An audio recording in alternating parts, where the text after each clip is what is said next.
Welcome to another Human First AI Marketing Podcast. I'm your host, Mike Montague with Avenue 9. And my guest this week is Heather. And I meant to ask you before we started, I'm going to guess Leigh Flannery. Or Leigh. No, it's Leigh. Oh, no. It is Leigh? You had a 50-50 shot there. You had a 50-50 shot. I know. And I was going to also make the joke that I think this is coming out really close to St. Patrick's Day, too. So I was going to give it like the Heather Leigh Flannery pronunciation, just so that people remember it. But that's all right. Off to a smashing start.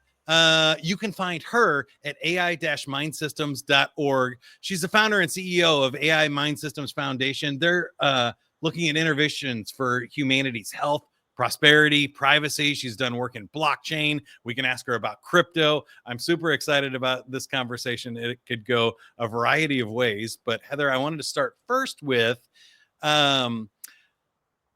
humanity and the human side of things. It's a human first podcast here. So you're doing a ton of work and you've kind of been in DC and government regulation and stuff for a while too.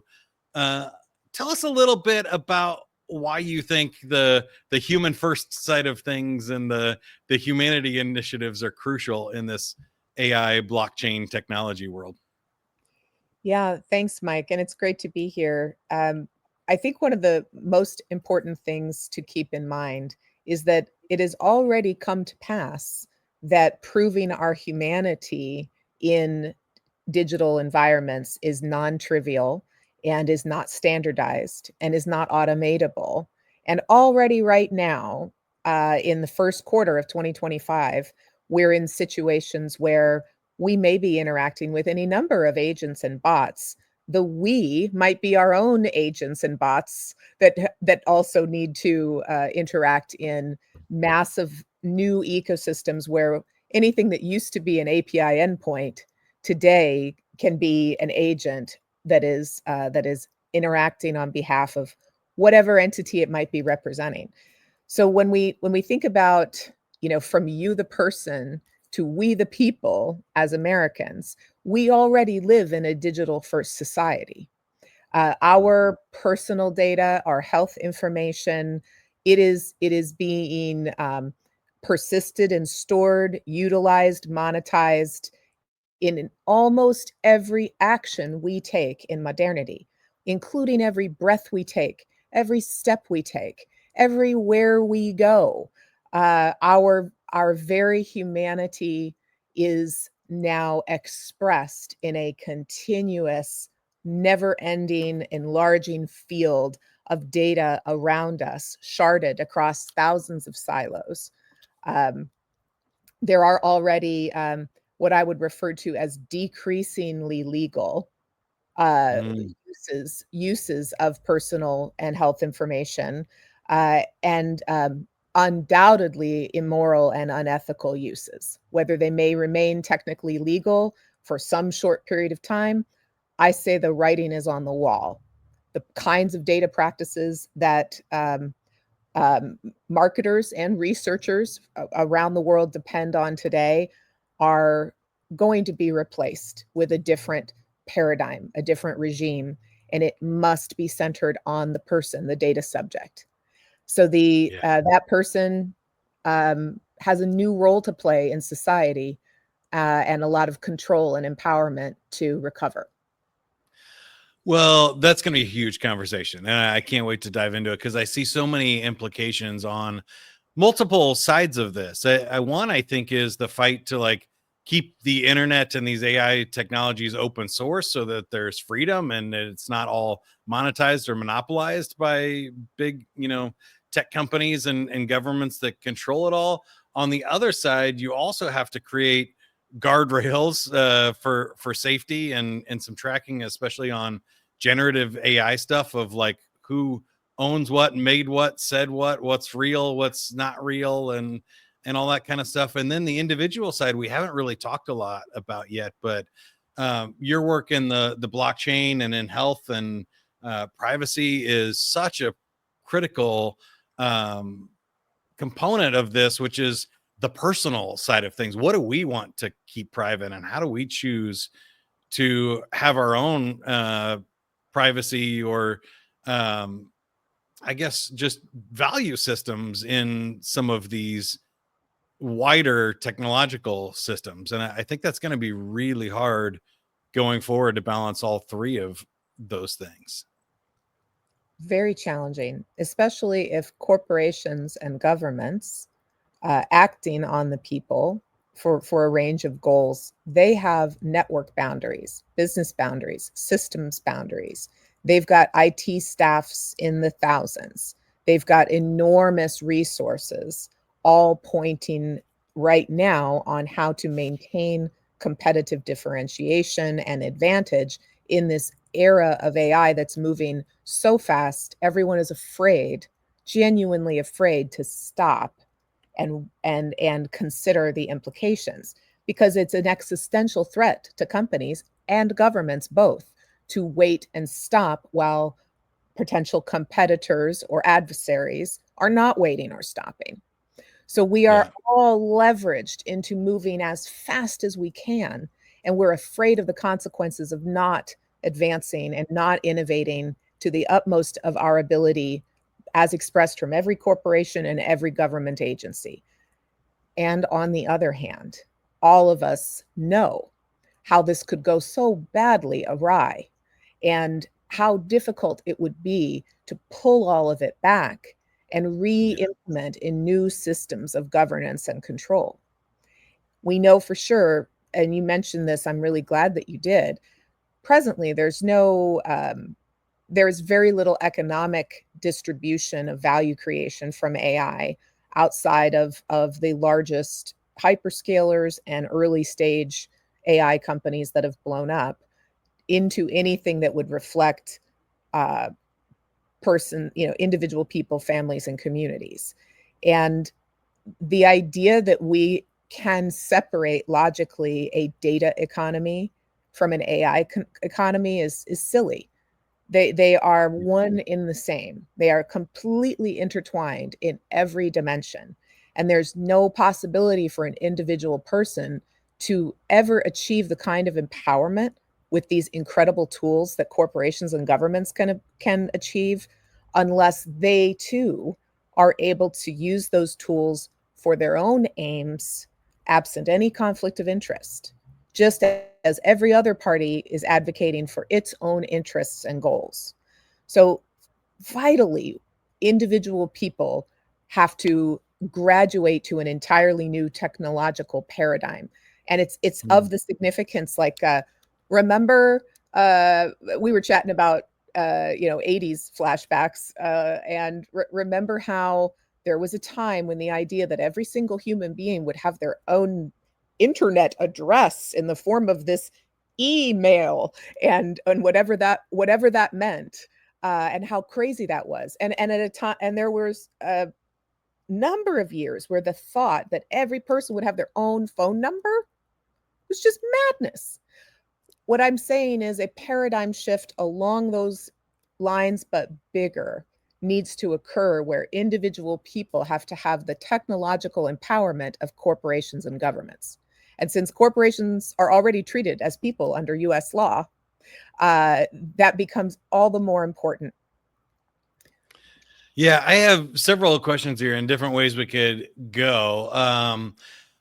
Before we go spiral too deep, like one of the questions I want to ask you is like, we'll play this out. What does that mean, 10, 15 years in the future if we don't do it?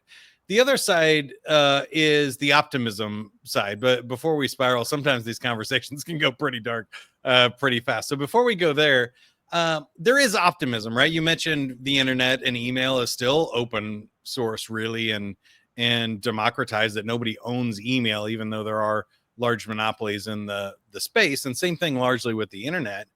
And things like blockchain and other things exist, like crypto, to kind of keep any one country or individual or corporation from dominating these spaces. So it does give me hope that these systems have been executed successfully, at least in the past, enough to keep us in reasonably competitive spaces. Where do you find hope in this discussion, because I know you have the National Hero Initiative where you're, helping our military families and veterans get like healthcare and stuff. That there are groups doing cool things and there are people looking out for it, but I don't feel like they get the same voice as some of the dark side of the story, or these billionaires that are making crazy decisions, and the crazy amounts of $500 billion being sunken into some of the other sides of the project that really, in my opinion, tip the scale. So where do you see, like, maybe the individuals winning or the systems even winning in playing out the way that you would hope? So there's if for anybody out there that's been part of the Web3 or blockchain community, there's this trope that you will have gotten tired of hearing. Blockchain is a team sport. And what I think is important is to recognize that AI is also absolutely a team sport. That no one entity custodies or can access the quality or quantity or type of data necessary to train or validate every conceivable kind of AI. And so when people win, they're not going to be winning alone any more than corporations or governments will be winning alone. After all, corporations win because they're serving their customers, they're delighting their customers. Governments win because they are politically winning the loyalty of their constituents through creating ostensibly real value for their constituents. So people, though, do have to elevate the role they play to become a much more empowered actor in that interplay between corporations and governments, which today is just a bilateral and multilateral effect that doesn't really have the person. The person is a passive party being influenced. And the most that we have is we've got our Dropbox accounts and we've got our email addresses, and we can text and we can message, and we've got our social accounts.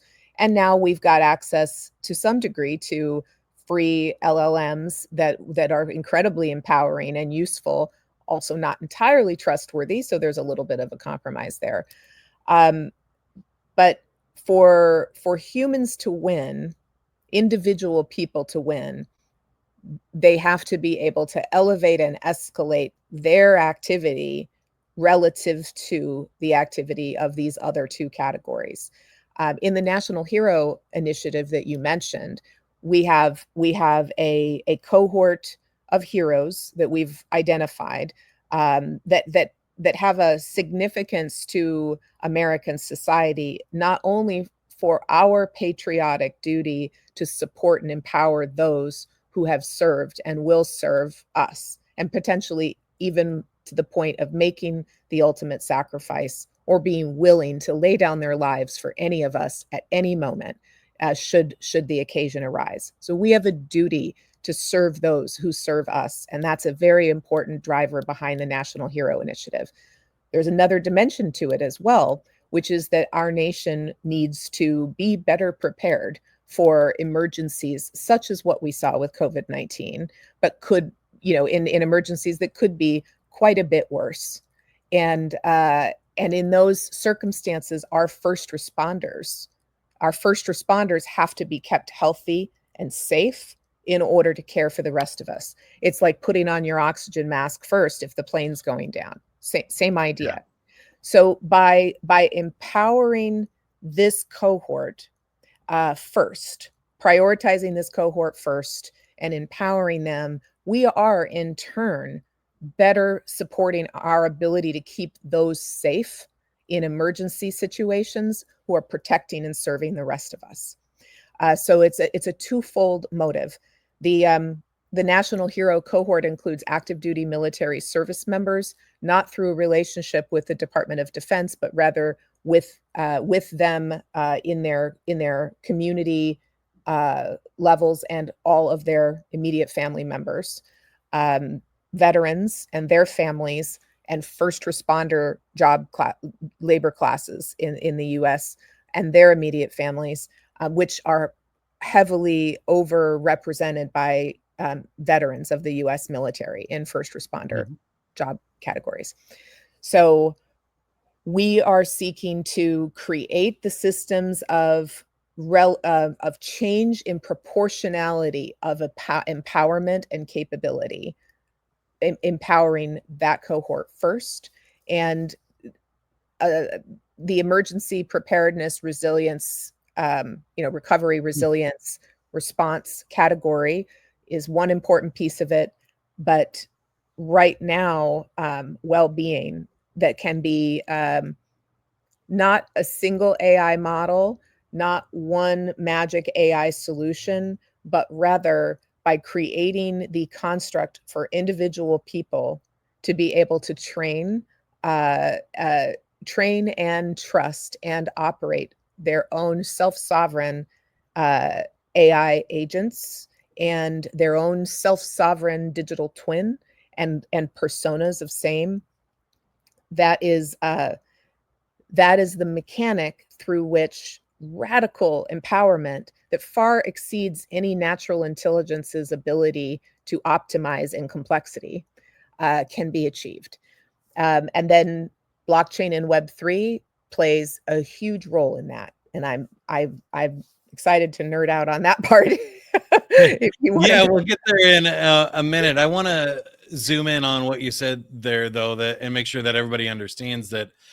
I think, for small businesses and marketers is the place that I play. And I think, small business has a huge role to play in, again, kind of keeping everything else in check in our government. I love your mission of first responders because, again, they're such a big group and so important. I think everybody kind of knows, like, well, we can't just get rid of them like that. We want these roles. We like these functions. And sometimes in other industries, that's not true.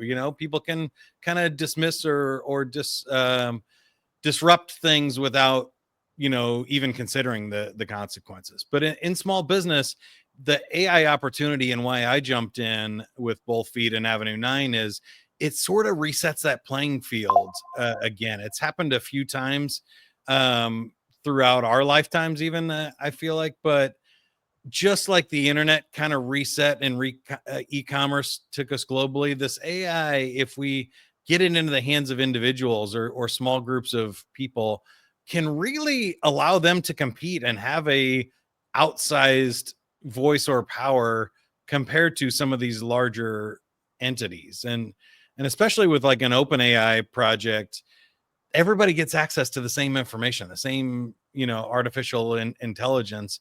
And then the question becomes like, how do you use it? How do you leverage that for yourself? How do you be more flexible and more creative and set up systems that serve you and your purposes versus somebody else's? And I think it's a really cool opportunity that if the AI didn't exist, it would be really hard for these other groups to continue to compete in our society. What's your take on that? Well, I do agree that there are there are centralized and closed sourced AI breakthroughs that by what they have spawned in the ecosystem at large and the native platforms and services being made generally available, that is a directly empowering function for individual people. Um, when I think about empowerment of an individual person and the potential for goal attainment, there's a framework that is a validated framework with peer-reviewed evidence that gives a system of defining well-being of a person. And it goes across 8 dimensions of well-being, and they are emotional, physical, occupational, intellectual, financial, social, environmental, and spiritual. And across those 8 dimensions of well-being, we can have self-sovereign personal AI agents that are domain experts in all of those respective fields and trained on our personal and private data. And critically, it's not just how something is trained. It's its deployment pattern, it's its operating model, it's its capital structure, it's its governance. So we can bring those capabilities under a new governance system that defines, that formally and officially secures direct ownership and control and privacy and security of person AI and data assets, as distinct from enterprises that make custody copies of those assets, for example. Um, the so the Tell me I more about what that looks like, and if we play it out. I think we've seen in social media what it looks like when somebody else owns your data and they're reselling all of your activity and you get nothing from it. We don't see a dime from the billions that Facebook or somebody like that makes off of our activity and our information. And then we've also seen systems change, like college sports, where all of a sudden when we give the rights to your name, image, and likeness to athletes, they can now all of a sudden make millions of dollars that were previously being made by the organizations that controlled those systems. So there can be shifts in this, but what does it look like, and what would it look like in maybe your ideal vision of the future, where we each got our power back and our rights to our data and AI and ability to monetize our activities and attention? I think that it represents exponential increases in quality of life, prosperity, health, and privacy for individual people. Not incrementalism here. I'm talking about orders of magnitude. I'm talking about a reclaiming of the civil liberties that underpin the foundation of our country that were inadvertently lost during the digitization of society that is, Web 2. And the ability to use tools of this level of power and capability, means that we are going to be able to achieve, for example, precision health that is all about us, the individual person, in a way that is today economically and scientifically blockaded by many, many factors. You can't create medicines for one person, for example, which is where it ultimately needs to go, if you don't have that person's data estate, not only digital biology assets, but everything about the social, environmental, occupational determinants of health, um, so many factors. It's not possible to have an individual person be able. Let's say you are at or near the poverty level. Let's say you work 2 or 3 part-time jobs to make ends meet. You may have almost no or negative cash flow every month as a result of that. That's all sounds like really bad news, right?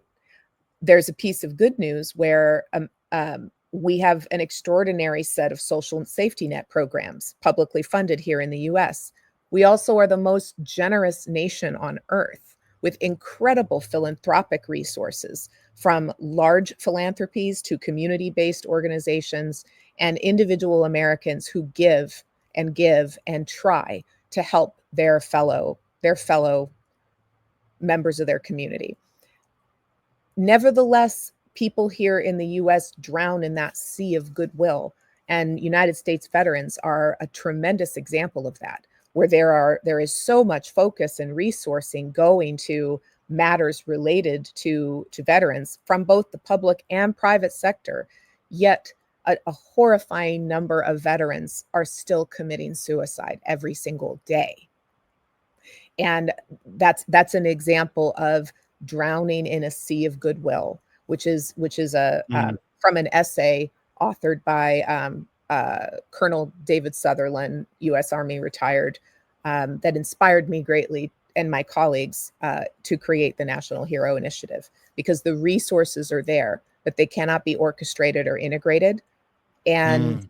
an individual person would never have the time, and often doesn't have the capacity, especially if they're affected by diseases of despair, mental health disorders, depression, substance use disorder, etc.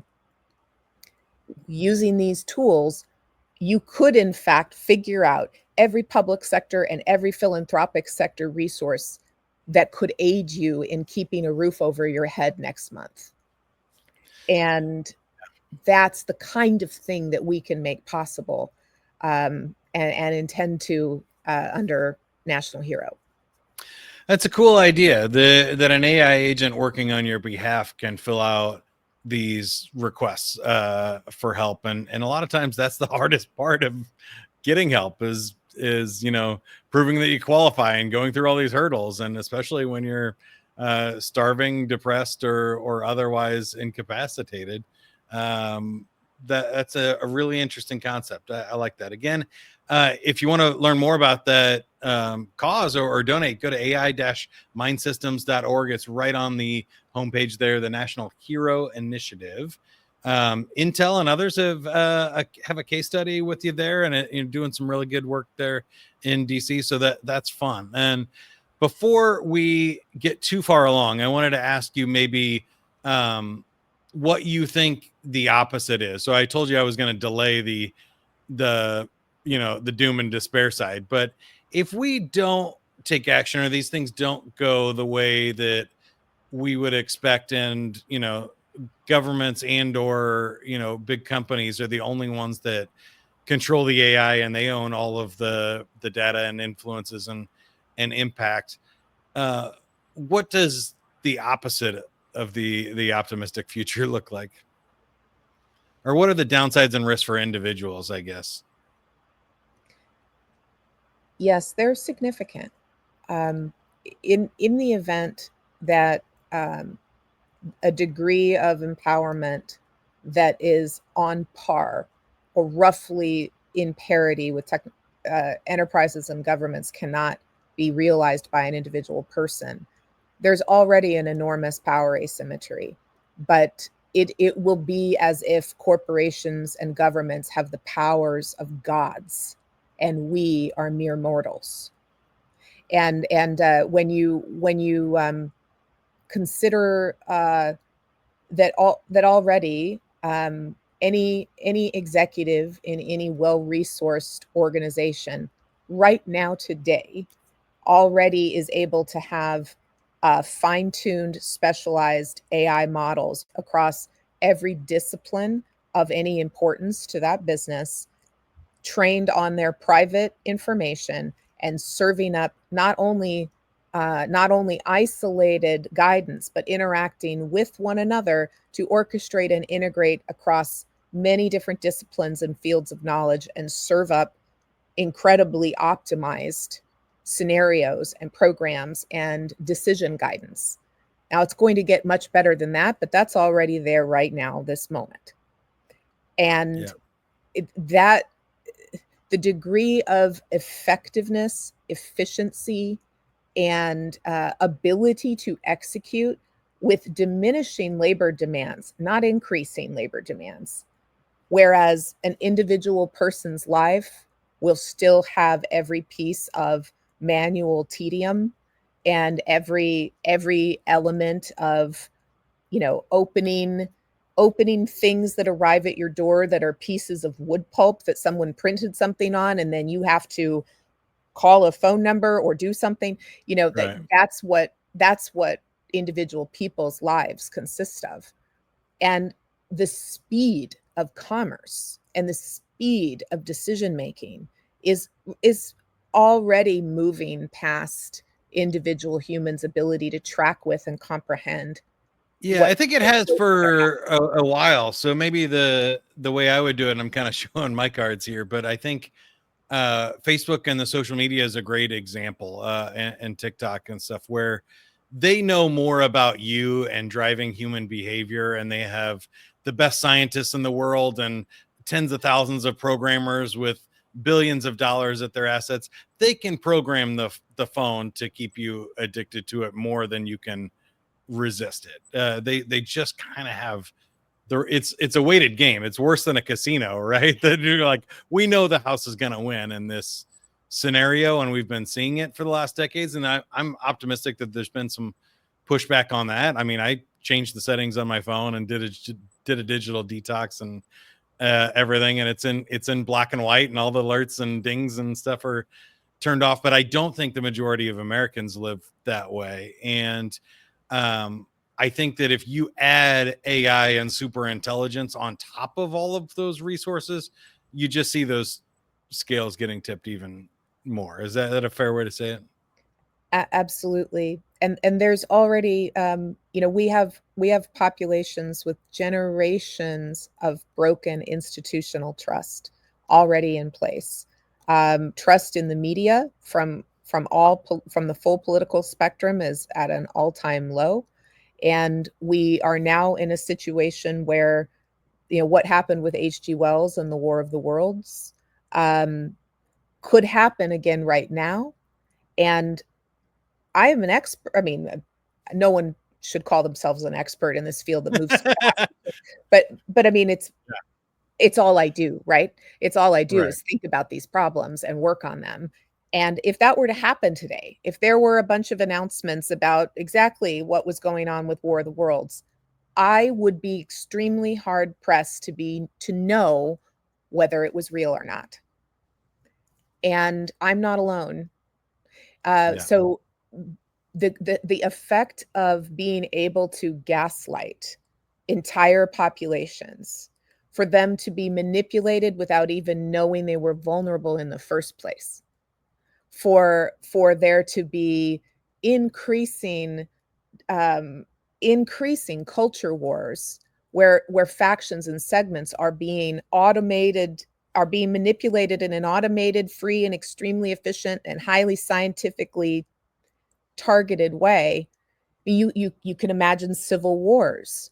You can imagine horrible social uprisings. We've already seen these. We don't have to imagine them. They have happened. We have had people use, and largely human power, but computer programs, social media and stuff, to create fake accounts, that create fake arguments, that create fake dissent and fake protests that lead to fake engagements and elections and other things around the world. It's already happened. That isn't a future use case, but I can definitely see where you're going of that amplifying.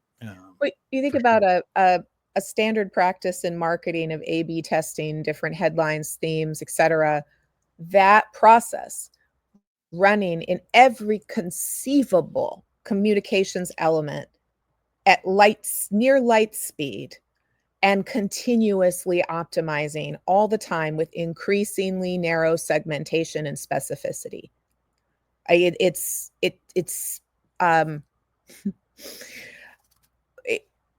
It's just incredibly important. I think all of those genies are out of the bottle, as it were.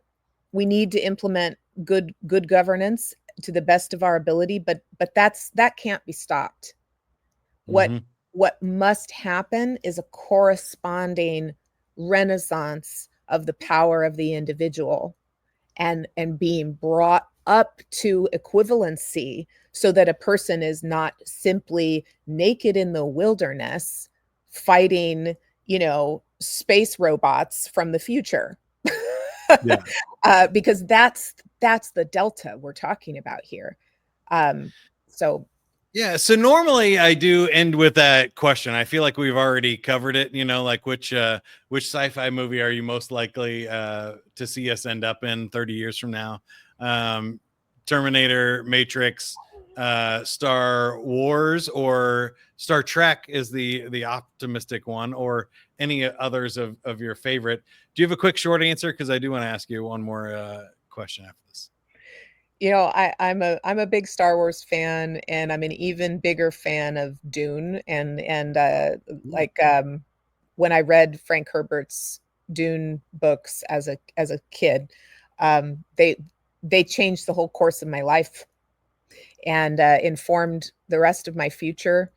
And one of the things that I love the most is they had in that story the Butlerian Jihad, where intelligent robots rose up and was annihilating humanity as the backstory of these.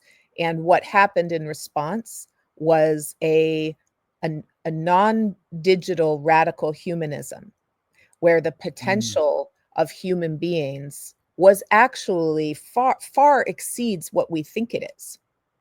We've got a pretty low Yeah. bar, a pretty and a pretty small way of defining the mind, body, spirit that is a human being. So that I love the technical progressivism and the transhumanism that taps into the deepest human potentials. And that will mean in cooperative partnership between artificial and natural, or machine and natural intelligences. And I so, love that.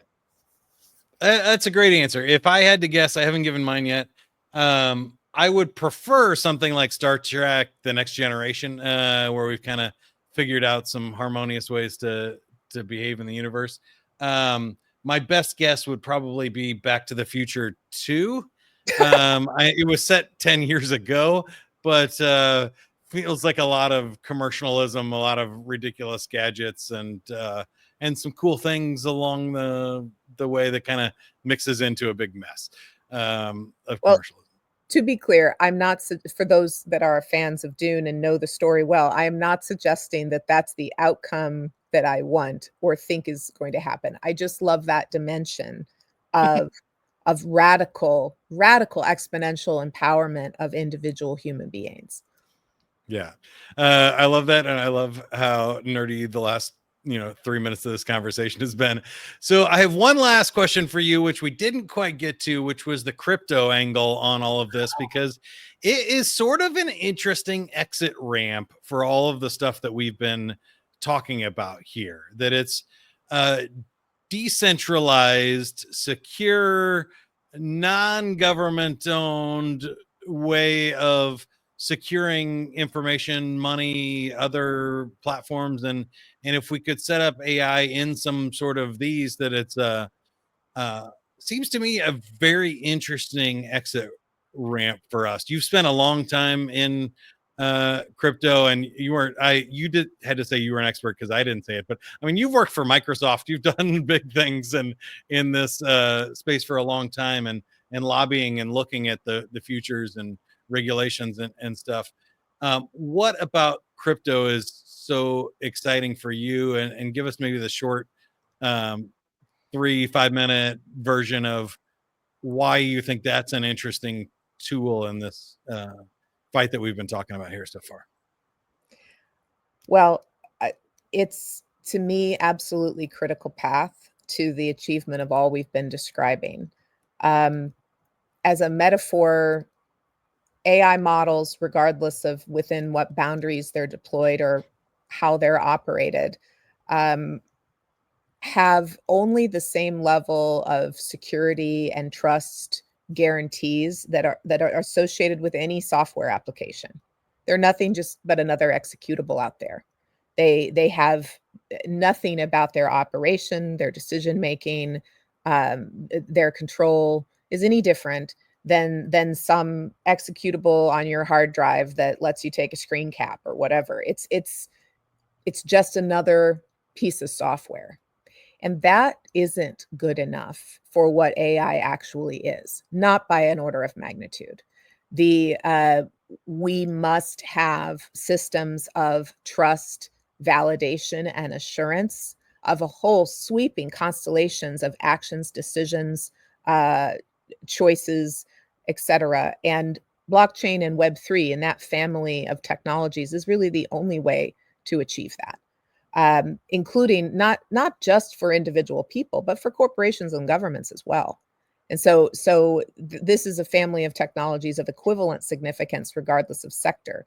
But for the individual person, and for AI models as well and agents, it's Web3 primitives are the core of how it is that you would ultimately prove humanity, or prove that model is the model Mhm. that you thought it was. It's also the heart of integrating privacy enhancing technologies and verifiable verifiable compute, both hardware and software dependent modalities for that.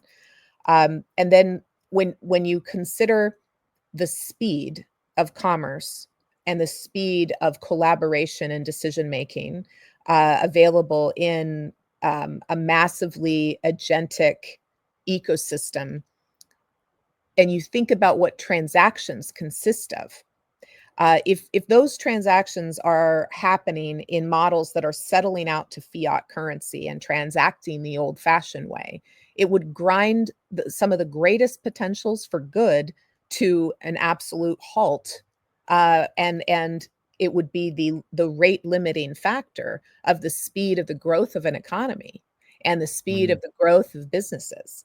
Similarly, if you don't have confirmed immutable transaction tracking and the ability to audit what will be orders of magnitude more economic volume, then every single problem we see in traditional finance will just be correspondingly amplified, while the rate of any of the positive outcomes is just, bubble gum is pushed in all the gears. So using digital assets and being able to enforce digital scarcity and using Web3 primitives for verification, validation, identities of all things, not just humans, including AI models, locations, legal entities, you name it. That's cool. Those are some examples of why a new data economy and a new AI economy that is trustworthy and financially inclusive of individual humans, the data subjects, the originators of the resource of one upon which AI is trained and deployed at runtime. It's absolutely inseparable. It's integral. It's at the heart of it. So I love that. That was a great answer. And I think for me, I heard two things. One, identification. I didn't think about agents, but you have no idea if you're actually talking to ChatGPT or something else. exactly. There's None no whatsoever. there's no idea on the other side. That's fascinating. And then also the money. I think it's dumb in today's world. My bank still holds a check for 3 days. Like, what are we doing? We know we can do all of this at light speed. If you send me money, why does Venmo hold it for 3 days before they put it in my bank account? There's no reason that should happen. Yeah, and it's not Venmo holding it. It's the bank. And right. I mean, across the whole ecosystem, everybody earns on the float, and there's 24-hour arbitrage cycles. It's a huge, enormous hustle, which might be all fine and good ways to generate wealth, but it certainly doesn't aid individual. No, not generating wealth for me, for sure. All right. Well, an amazing conversation. It was so much fun. Heather, thank you for being here again. Heather Leigh Flannery, AI-mindsystems.org. And also check out the National Hero Initiative. Amazing work that she is doing. I really appreciate your expertise that showed through. Last thing, last swing at it. Anything you can do to help us or we can do to help you? Mike, I'm honored to be on your show today. And I think that the community of technically oriented marketers around the world have much more of an active role to play in how the world is shaped than they might realize.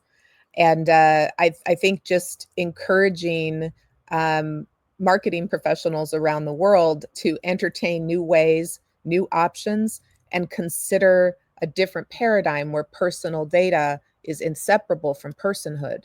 And what would that mean? What would that mean to all of us? So that's my closing remark. I love it. Great ask. And I do think marketers play a big role in spreading the good word of things that you're trying to do and the issues and solutions that we talked about today. So that's amazing. Until next time, if you enjoyed this episode, share it with somebody that you think needs to hear it. Help us spread that good word. Reach out if you have suggestions or questions and topics that you would like me to cover. It's avenue9.com. Human First AI Marketing, helping you figure out this new world of AI and artificial intelligence. Until next time, keep going. Have fun with it, everybody. We'll see you.